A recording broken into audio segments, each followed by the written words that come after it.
Hi everyone, thank you for joining. We're going to give it 1 or 2 minutes to see if anyone else is going to kind of populate into the webinar, and then we'll go ahead and get started.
Well, hello and welcome from the NASPA office in Washington, D.C. My name is Jasmine Scott. I'm Assistant Director of Member Engagement, working with student and new professional initiatives here at NASPA.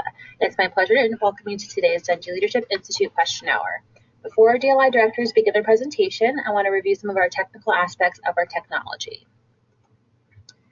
So at this time, if you can minimize any other applications that you have so you can see and hear our presentation today. This webinar will last about 45 minutes and we'll save some time at the end to answer your questions.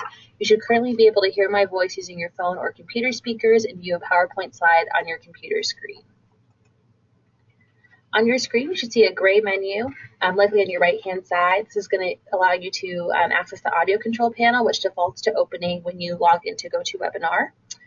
If it's not open for you, you can kind of click the plus sign next to the word audio and expand that menu, and you should be able to join via a telephone or your computer's mic and speakers. Feel free to switch during the presentation if your current method stops working for you. Use your telephone, use the unique access code and PIN located on your menu. The code on the PowerPoint slide is just an example, so please don't type that one in. And we'll have all attendees muted throughout the session, so if you have any questions, you can use the questions tab or the chat function. If you have a question or comment during the presentation, you'll be able to send it to the presenters using the questions box located further down on your menu. So go ahead and access this by clicking on the plus sign next to the word questions. And again, I'll share any of your questions with the presenters throughout the session and they'll respond at the very end. And in case that menu starts to get in your way, you can hide it by clicking on the orange arrow on the top of your vertical strip of icons that hangs out there on the side of your menu. If you need to get it back to ask a question or to give feedback, go ahead and click on it again and it will slide back out. And with that, I'm going to go ahead and turn it over to our DLI directors. Nick, do you want to go ahead and get started with your introduction? Sure. Hello, everyone. My name is Nick Negrete, and I'm the Dean of Student Affairs here at Otis College of Art and Design. This is my last year serving as DLI director for one of our institutes. And so I had the pleasure of serving as faculty several years ago, DLI director last year, and one more year as DLI director. So welcome, and hopefully you get some more information from this webinar. And hi everyone, I'm Christine Kimwell. I'm the Interim Assistant Vice Chancellor for Diversity at the University of Hawaii at Manoa, which is a large public institution in Honolulu on the island of Oahu. This is my second year with DLI. Last year I was the incoming director, and this year I'll be the director at Missouri State. And so I think that leads us to our next slide. An overview of the Dungy Leadership Institute. It's such a fabulous transformational experience for all of you. It's an amazing 5-day leadership institute where 64 NUF fellows are selected to attend. I believe last year was the first year where there were 2 institutes offered in the summertime, and part of the reason is because there's such a large pool of wonderful NUF fellows. We wanted to make sure as many of you had the opportunity to participate as possible. It's an exciting adventure because food, travel, and lodging are all covered by NASPA. The only cost to you is your travel from your home to the airport and back. NASPA will make sure you get from the airport to whichever campus you're attending. And Part of the purpose of the DLI is preparing fellows for graduate work in student affairs and entry into the profession. So some of you, and we can cover this more later on with the question and answer, but I know some wanted to know if it's possible to have an internship, enough internship in the summertime and attend DLI. It is absolutely possible. You just have to check with your supervisor and get it approved in case the time is, at the same time. So. Great, thanks, Christine. And, as a part of the Dungy Leadership Institute, there are, as we do really well here in student affairs, student learning outcomes that we want to make sure that as a result of leaving the Dungy Leadership Institute, enough fellows have left with much more knowledge, experience, and skills to really take that next step in their career, whether that's, remaining an undergraduate in a few more years and planning for graduate school, getting a better insight into what really exists in student affairs. So some of what I'm going to talk about in terms of the learning outcomes, and Christine will then share a little bit more, is really about understanding student affairs as a profession, the historical aspects of student affairs. There's different faculty who present on issues like these.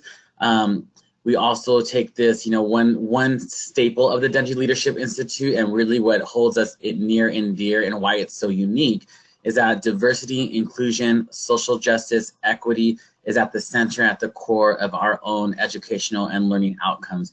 And so there are plenty of sessions that happen that various faculty who you will meet as a result of being a part of DLI really take on the role of facilitating meaningful conversations related to social justice, equity, things like what does leadership look like from a diverse perspectives? How do I really bring my own authentic self into leadership roles as I move through my career in student affairs? There's some introspective experiences about who you are as a person. We really talk about those intersections of identities. We really hold a respectful and brave space for students as well as for ourselves to make sure that we're all dialoguing together in a way that is helpful, that encourages growth, that encourages a way for you to see yourself both as profession and as a person, an individual who shares passions, not just in student affairs, but even outside of that. So we want to make sure that we are addressing student learning as well as faculty learning holistically. One thing that I think is really unique also about the DLI experience is that faculty and students are learning from each other.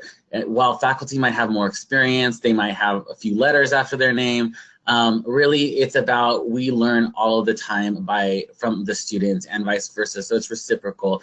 And while we hold a facilitation space, there's nobody that's more higher than others in that respect. We really hold this space in a way that feels like we're at the same platform where we're talking across difference and we're really speaking with each other. So it's really valuable, and I think that's when students leave the DLI, they really do leave with an experience that they haven't had probably ever. And so that's really why we sustain such a great program. So those are a few of the learning outcomes, and I'll let Christine talk about some others.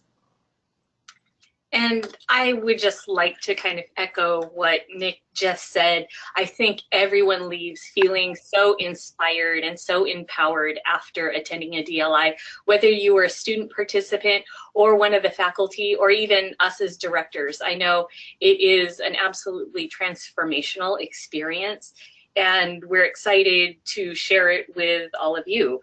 Part of what you will be doing is you will have some projects. The DLI is jam-packed full of learning and growing, but there is a project, and one of the projects you get to work with a team of your peers to do some research and present we'll give you some case studies on current issues that are impacting our profession in student affairs, and things that are happening in higher education across the nation. It'll give you a chance to really dig deep, and Nick talked about this a little bit, reflect on and articulate kind of who you are, your authentic self, and how who you are, the communities that you come from, your experiences that you've had, how all of those things influence you and in your practice as a student affairs professional, or as a soon-to-be student affairs professional. I think that's one of the wonderful things about DLI is it gives us an opportunity to really explore how we can remain true to ourselves, maintain our identities, and go forward and really thrive in the profession, and how much we can bring to our institutions being ourselves. One of the best parts of DLI is also being surrounded by a really awesome team of faculty. We got to choose who the faculty are a few weeks ago, and they are just some really amazing, dynamic faculty from a variety of regions across the country, who have different roles in student affairs, including having the opportunity for you to interact with some of the NASPA staff.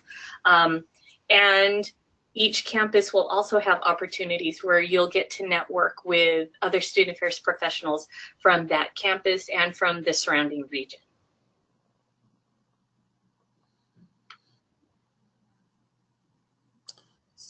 So we'll talk a little bit more about our host institutions, and I want to just really thank our institutions this year and those who have hosted in the past, that they really, institutions across the country bid to host DLI. So DLI is a very special experience for an institution to have on their campus. And when an institution gets the bid and says, NASPA says we want you to host, they really put in a lot of their staff resources, their financial resources. They really create an experience that is unique to that specific DLI. So I cannot say enough how grateful we are for these institutions that are hosting this year. I will be directing the University of Illinois at Chicago. And University of Illinois Chicago is Chicago's only large research public institution. Research One is about 30,000 students. It's at the heart of the city. Chicago is a very urban city. And if you haven't been there, it's considered the Midwest. And so it's going to be on that campus. We're going to be staying in the residence halls there. Our host site coordinator has a lot planned for not just socially, but how we can really make sure that the students who are participating in DLI get a little glimpse of what it's like to even be a student at University of Illinois Chicago. And so that's where we'll be from June 8th to the 13th. It's like Christine said, it's 64 students who will be there. Our faculty will be with these students. And I don't know if we shared a little bit more that every student will be split up into small groups or pods where they have faculty who are their co-facilitators, and they have even more meaningful conversations. And everything that happens at DLI is replicated from one college campus to another, or one host site to another, so that while there may be 2 DLIs happening, the learning and the experiences are pretty consistent, and no matter where you end up going, chances are you would have had a pretty similar experience as your peers, and you can talk about that later on. And so the second campus that we're going to be at is Missouri State University, which is in Springfield, Missouri. And this is a large public institution in the Midwest. And like Nick said, we are so grateful. Our person who is our kind of on-site coordinator was actually one of the DLI faculty last year at Cal State Fullerton. And so Michelle knows the DLI, kind of the curriculum. She is totally dedicated and committed to this program, and so is her campus. And so we are truly grateful for everything that they're offering to us. And I have to say, as someone from Hawaii, I'm kind of excited to have this different experience at a kind of campus that I never attended. And so, check out the website. It is an NCAA Division I campus. Springfield's the third largest city in the state. I had to do all this kind of research on Missouri because, again, from Hawaii, this is kind of polar opposite. But I think that's what's so exciting about DLI, is really pushing ourselves, challenging ourselves to have these different experiences on different kinds of campuses, different kinds of environments, with the most amazing supportive team that you can imagine. Because, again, your faculty are tremendous. And I think the learning experiences, being in different communities on different campuses, and knowing that the campuses are completely committed to having us there, it's a wonderful experience. Now I think Jasmine's going to talk a little bit about the application. Yeah, and I'll just reiterate, like Christine and Nick were saying, how thankful we are to all of our host sites. We truly couldn't pull this off without their commitment, and I think one of the reasons that students find this experience so transformational or so meaningful to them is because there's just so much buy-in across enough community. So from the NASPA staff to our faculty to our directors to our NUF board chair to the larger advisory board to the host sites, there's a lot of people who are rooting for this program and want to see it be successful, and the host partners are a big part of that. So in terms of application details, all the complete applications will include your demographic information, question prompts. So there's like 3 to 4 questions we'll ask you to answer, and then a letter of recommendation from your NUF mentor. If for some reason you're not able to get a letter from your NUF mentor and you want to use somebody else, if you could just send me an email or email nuf@naspa.org, just so we're aware of that in the process and can make a note of that on your application. All of the applications are due March 12th, 2018, so that's the Monday after the large NASPA annual conference, and then we're going to try to notify everyone by March 30th, which is the end of the month, that we have plenty of time to book travel, coordinate things, and make sure we can get you all set to come to the event. Someone did ask the question, who determines which host campus the NUF fellow will attend? So on the application, you get to indicate your availability. So I know that some folks are on a quarter system and you may be having final exams that are happening during the first institute because it's the beginning of June. On the application, you can just indicate that you're available for the second institute, which is the June 22nd to the 27th, and then we can place you that way. Christine kind of briefly mentioned the clusters that we put you all into. We really try to balance the demographics, the personalities, the insights, the experiences that everyone has coming with them into the institute. And so when we go through the application process and select, that's something that we balance. And just kind of because of how it works, if you're available for more institutes or both institutes, you have more flexibility versus if you're only able to come to one. So we definitely encourage you to check with an internship provider, see if you have flexibility to actually be able to mark both institutes. But if you can only select one, obviously select one that you're available to come to, and we'll place you from there. Great question. So those are the application details, and at this point I want to take questions. We do have one, and I know the answer, but Christina can also do it, from Karen. Will NASPA book all the travel, or will NUF be responsible for getting booking information to NASPA? Who would answer? What? Okay, I'll answer it. I think it's going to be logistical stuff. So NASPA books all of the travel on your behalf, but what we'll do is when you get accepted, we send out a form that asks for your traveler information so we can kind of book your flight, if you have any preferences for airlines, things of that nature, and then we'll book your information for you and then send you your ticket from there. As Christine mentioned, you're only responsible for getting yourself from your home or wherever you are in the summer to the airport. Once you arrive in either Chicago or Missouri, we will get you to the actual host site where we're going to be staying. But yeah, we'll take care of it for you. So unlike some of like our scholarships where you get reimbursed, there's really not much that you have to put out up front, potentially a baggage fee if you're carrying on more than one bag. But those are all logistical things we'll share if you get accepted. But it should be a very minimal, if any, output you have to put out on your behalf. And again, that's because of our host sites being so gracious in helping fund this for us. And one thing I will say about flights and travel is, you know, if you get accepted to one of the DLIs and you are available and you accept, really take that decision seriously and keep to your word, because NASPA is supporting this in a way that's making it accessible for all students. And, you know, we know things come up and emergencies come up and you may last minute not be able to go to the institute, and we understand that. But knowing that there's a lot of effort, time, energy, finances that go into this. And so being really thoughtful of your availability and knowing that you're going to be able to show up at that time that you've agreed upon. And Nick, to that, I'll also say, it's also because other people didn't get accepted because of space limitations. So we're so happy that we're able to put on 2 institutes now. Before it was only 32 students. So being able to extend to 64 of you all is fantastic, but there's almost 450 students in this current NUP class. So if even a third of you are applying, there's still a significant amount of people who want to come and can't attend just based on space limitations. So yes, please take that decision to attend very seriously.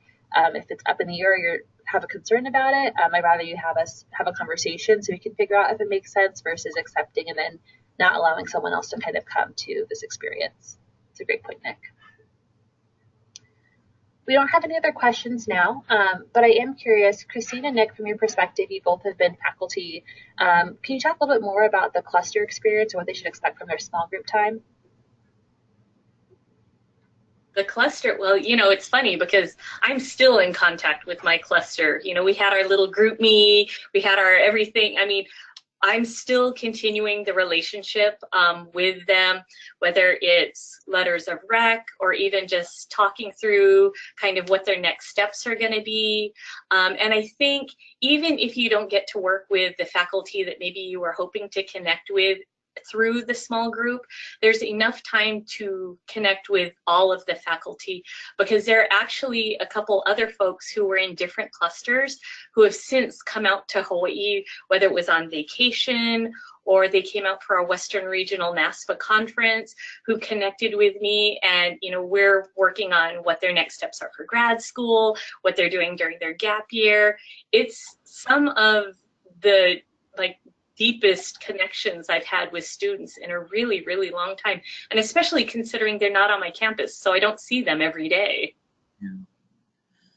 Yeah, I would echo that. You know, the cluster experience is really special. You know, it's about 8 or 9 students with 2 faculty who are paired together. And the faculty most often don't even know each other really. We may know each other collegially, but that's the first time we're able to work together as well as a co-facilitation team with our cluster group. So it becomes our little family in a lot of ways.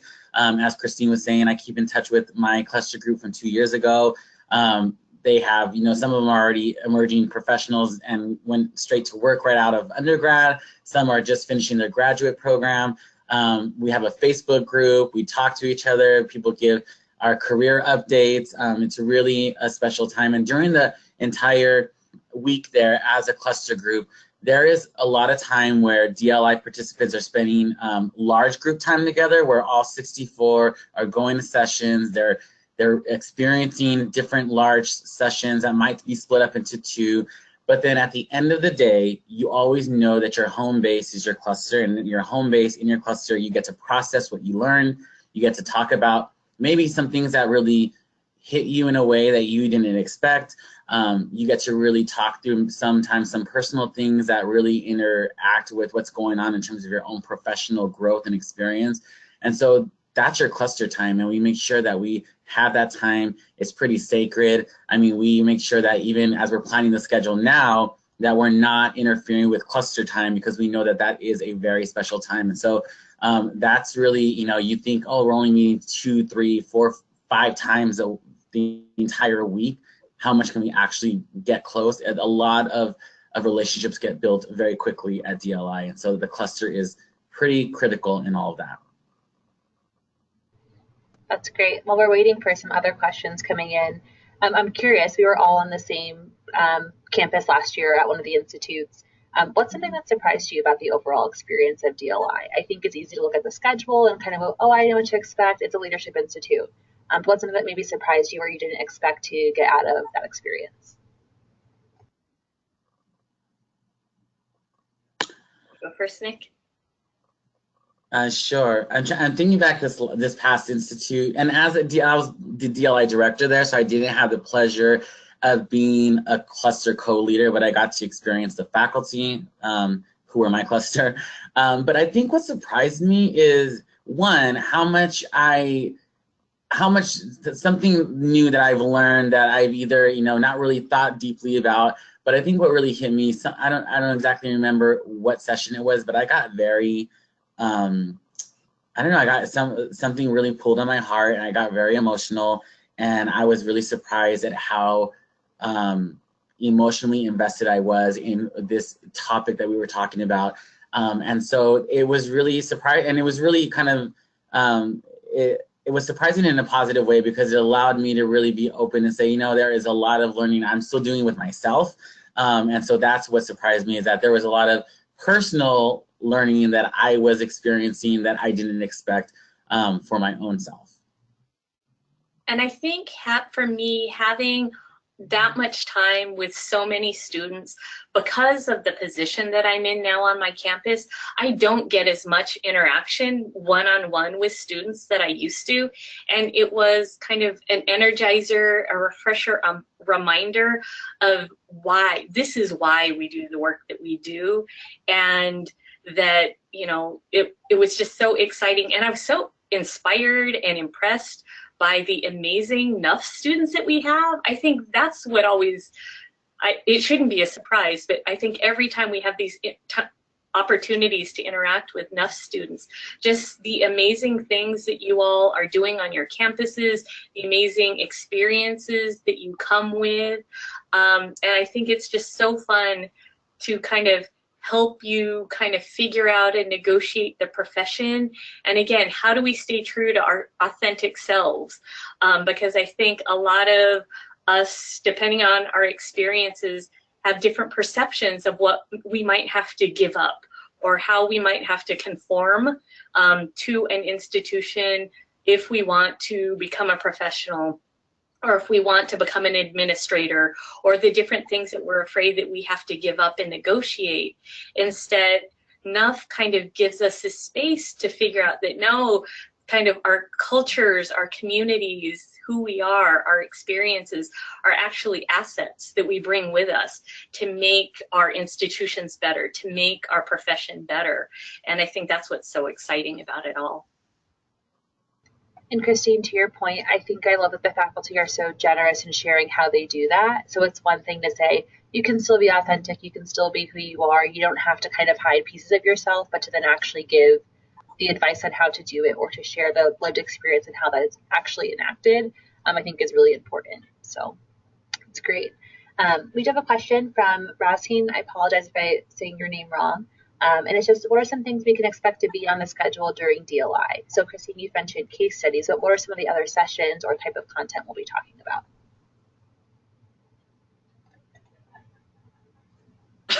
Who's going to go first? Okay, you go first. And I don't have the schedule right in front of me, where, you know, but I would say some things you can expect is, I mentioned this earlier, is there's some introspective exercises we do. We all, you know, as we think about ourselves and challenge our students to think about, you know, who you are, what you're passionate about, why student affairs. It takes some thinking about in terms of your own personal identity. So there's some personal identity work that happens. There's some sharing that happens. There's sessions on, you know, as general as where does student affairs start, and how far have we come, and where are we going? One of my favorite parts of DLI is the current issues session blocks, and what that is our own faculty brainstorm before DLI, our own faculty brainstorm current trends, issues affecting higher education student affairs today. And as you all know, higher education is shifting all the time. There's different policies, there's legal issues, there's politics going on that really affect how we even function as a college campus, as an institution, how we work with our students. And so all of those emerging trends come up. The host sites find presenters that really are competent in those areas, that can speak to those areas. Sometimes our own faculty step up and give sessions. And so our students then are able to kind of do conference style session block learning, which, you know, last year, some of the sessions was around food insecurity. Another one was around, oh gosh, it's escaping me. Undocumented students. Yep, undocumented college students. And so really things that we're talking about today, so that you know what's in the minds of student affairs administrators right now. And then there are also sessions talking about kind of your next steps as you're going into grad school or preparing for grad school. And I think Jasmine ran those sessions and they were fabulous. And there were also opportunities, like I mentioned before, where the faculty from the institution that we're at and from other nearby campuses come in for kind of, I don't know, a resource session where you actually have a chance to go around and meet professionals from different types of campuses who do different kinds of work. And that's really exciting, kind of a full conference all in one little bite. Yeah. Great, thank you. If there's no more other questions from anyone who's attending, my last question really is kind of what will make an application competitive for you? So as we're doing the reads of the applications and trying to decide who gets to go over someone else, what are the things that stand out to you or show that a student's really committed to the experience? Oh, wow, good question.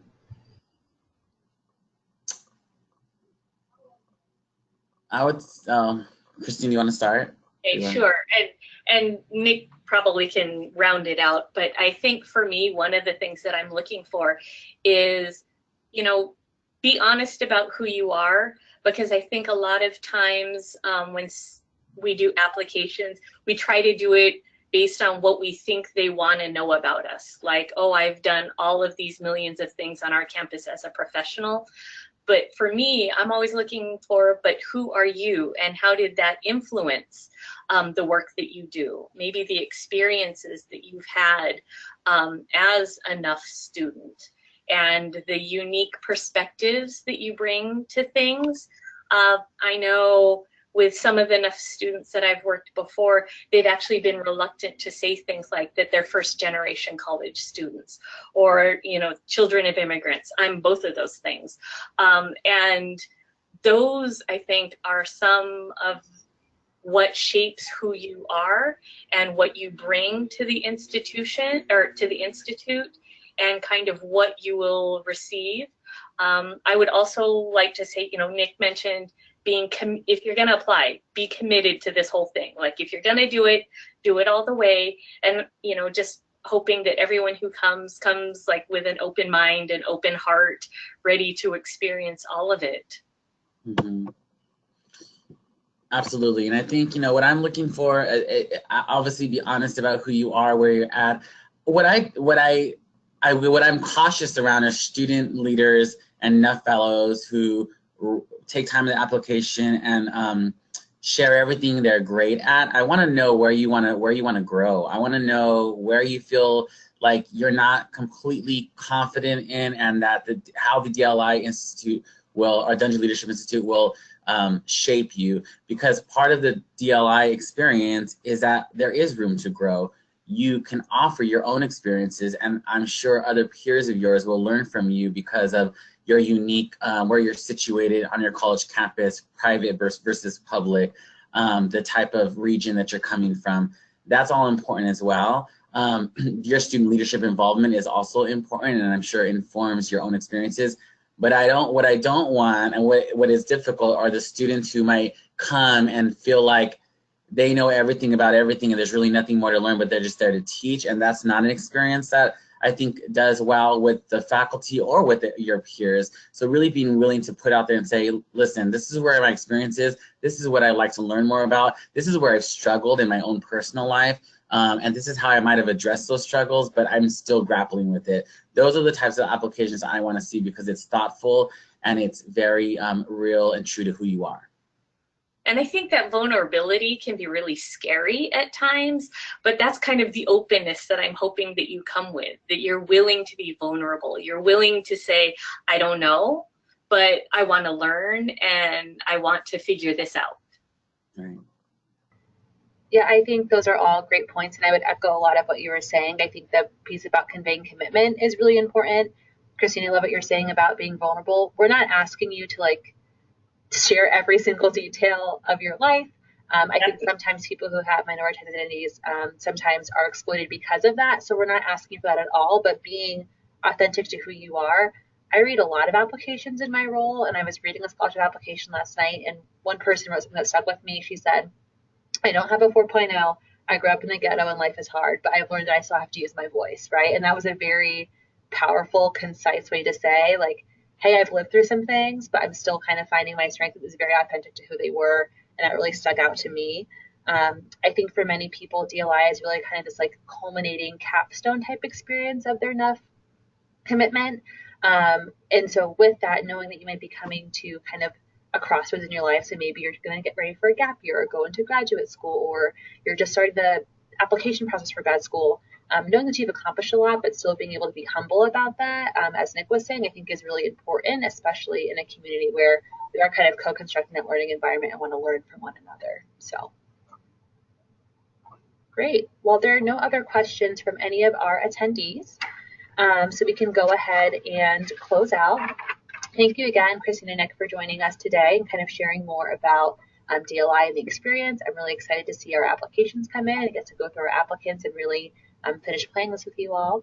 The webinar was recorded and will be made available on the individual institute pages as well as the DLI homepage, and I will email it out to the NEF class. So just make sure to get your application in by Monday, March 12th. And I'll just add that I'll actually be at the national conference, the annual conference, sorry. And so if any of you see me, stop, say hi. Feel free to ask me questions there. And if you have other questions, you can email, right, Jasmine? Yep. At NEF, okay. NEF at NASPA.org, okay. You got it, Nick. Great. All right. Bye, everyone. Thanks for joining. Bye, thank you.